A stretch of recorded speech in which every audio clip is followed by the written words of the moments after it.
কিছু আছে একটা ভাইয়ের জীবন, ঠিক আছে, একটা ভাইয়ের বুকে একটা বই নেই, বাবা নিয়ে যেতে পারে। এর থেকে বড় কষ্ট দুনিয়াতে আরো কিছু আছে। আপনারা মনে করেন যে মিডিয়াতে প্রচার করতেছেন, ও কান ধরে না। একটা ভাই যেভাবে কান্না করতেছে একটা বোনের জন্য, ঠিক আছে, এটা মানে আল্লাহর আরশ পর্যন্ত কাইপা জায়গা, আর মাথার চোখ ধরে এখনো পর্যন্ত কোনো প্রতিক্রিয়া নাই।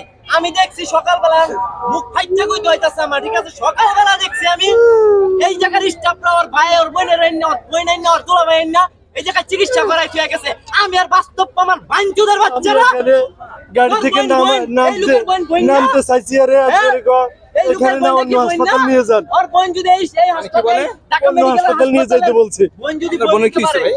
বোনের ব্লাড ক্যান্সার। ভাই আপনার নাম কি? আমার নাম মাহফুজুর রহমান। আর বোনের নাম? তাসলিমা আক্তার। জি। কোথা থেকে আসছেন ভাই? লক্ষ্মীপুর থেকে। ওই জায়গাতে পানি বেশি, সেই জায়গাতে আমাদের অঞ্চলে আমার ঘরে পানি, আমরা পানি লাইনা বাইর করতে পারি না। এখন অনেক দিন আনতে পারি না। বাইরেছি আজকে এরকম অসহায় দুই-চারজন আছে, এরকম অসহায় মানুষ আপনারা কি এখন কি করুন ভাই? এখন আমরা কি করার, আল্লাহ সাঙ্গ মাবুদ নাই।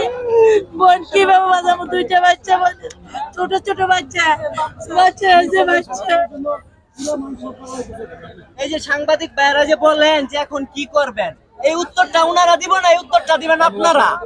উনারা কি করবো? উনার নিরাপত্তা, ডাক্তারের নিরাপত্তা যদি প্রশাসন যদি দায়ভার নেয়, ডাক্তার বলে উনার নিরাপত্তার দায়ভার কেনাই নিব, ডাক্তার নিব না। এই জায়গায় আমি দেখছি নবজাতক হয়ে এই জায়গায় মানে বাবা বলতাছে আমার কাছে টাকা নেই, আর আমি ঢাকা মেডিকেল আমার শেষ ভরসা। এই জায়গায় চিকিৎসা ঠিক মতো পাই নাই, আর এই জায়গায় প্রশাসনের উপরে কি করব? দেখেন কি অবস্থা মানুষ। কি করবো? আমরা নোয়াখালী সেই 15 এলাকা থেকে এসেছি, আমাদের বাড়িতে এতটুকু পানি, আমাদের আজকে 25 জানতে পারি না। আনছি পিজিতে 5 দিন পর্যন্ত পিজিতে ভর্তি করে না, পরীক্ষা করে। এখন পরে যে ঢাকা মেডিকেল, এখন এখানে এই অবস্থা, এখন আমরা কোথায় যাব? এখন আমার রুগী কি করব? আমরা আসছি আজ 3 দিন ঢাকা আসছি, ঢাকা মেডিকেলে 2 দিন ইয়েতে পিজিতে গেছি ভর্তি করার, পরীক্ষা করে শুধু পরীক্ষা দেয়, পরে বলছে এখানে ভর্তি করার জন্য।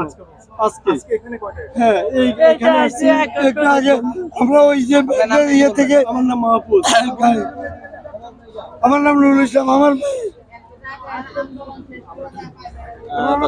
আসলে লক্ষ্মীপুর থেকে বোনকে নিয়ে এই ঢাকা মেডিকেল এসেছে ভর্তি করার জন্য, কিন্তু আসলে ভর্তি করাতে পারতেছে না কর্মবিরতির কারণে। দর্শক আপনারা দেখতে পাচ্ছেন এই ঢাকা মেডিকেল, দর্শক দেখতে পাচ্ছেন এই বোনকে নিয়ে এই ভাই আসলে এসেছে চিকিৎসা করার জন্য এই লক্ষ্মীপুর।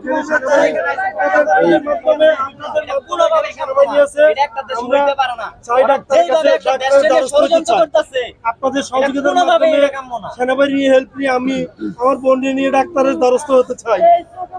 যেখানে হোক, আমার বোনের 2টা ছোট বাচ্চা, একটা কোলে একটা ছোট বাচ্চা, এই ছোট বাচ্চা আরেকটা বাচ্চা কই? চিকিৎসা